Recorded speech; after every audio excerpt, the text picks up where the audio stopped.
Good morning, everybody. Welcome to Reading the Red today, this Wednesday morning. A course on the words that Jesus spoke, recorded in the New Testament, the Gospels, and his insight that he wants to share with his disciples as he equips them and strengthens them with truth. So we're looking at Matthew 7, verse 18 this morning, carrying on our good and bad fruit. Jesus says in 18, a good tree cannot produce bad fruit, nor can a bad tree produce good fruit. So a good tree, a representation of good, a machine that keeps on producing good. It's the tree that keeps on giving good. And then the alternative is the tree that keeps on producing bad. So there's good and there's bad. There's right and there's wrong. There's God and then there's evil.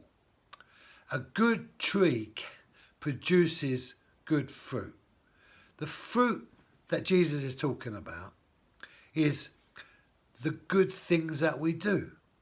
And the bad that Jesus is talking about is the bad things that we do.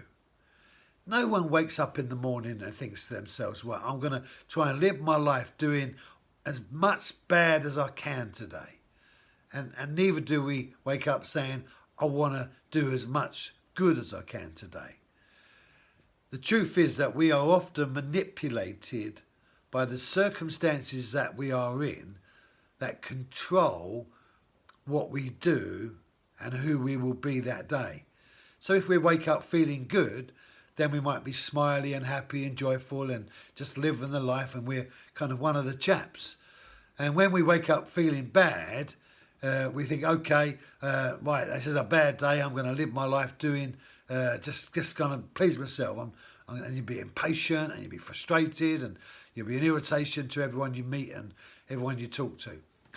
There's something about being driven by the circumstances that are operating within us, our feelings, our thoughts, our mind and our emotions. And these are all part of our soulless nature, a nature that is naturally in rebellion to God. And one of the victories that God wants to bring to all those who put their trust in Jesus, all those who want to be disciples of Jesus, is to teach them how to apply self-control. And the control of oneself is really the control of one's soul. And your soul is your mind, emotions and your will. And the reality of bringing back your soul under the revelation of a good Father, as opposed to turning away from the condemnation and shame of an evil power working in us, a nature in rebellion to a good Father. And God wants to equip us, and he wants us to live our lives in such a way that we know how to take back control when things are going wrong, so that when we do wake up feeling rubbish and broken and horrible, that we can say to ourselves, hey, you, pull yourself together. It's like taking back control. It's like saying, that's not who you are anymore. That's not what we do anymore. We did do that. We did think that. We did feel that. We did act in that way. But we're not going to do that anymore because that's not who we are.